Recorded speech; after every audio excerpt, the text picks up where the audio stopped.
Let's make Sakura blossom decorations using pearlescent paper and glue on diamantes. You can download a free Sakura blossom template on our website.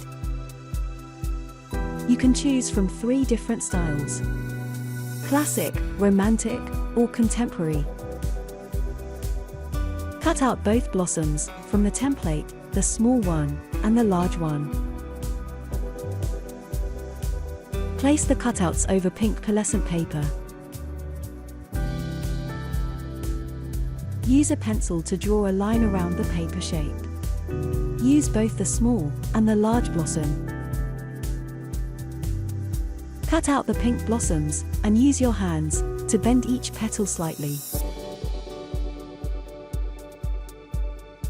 Place the small blossoms over the large ones.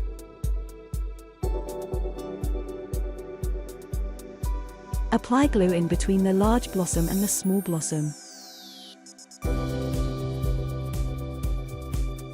Glue a diamante to the middle of the small blossom.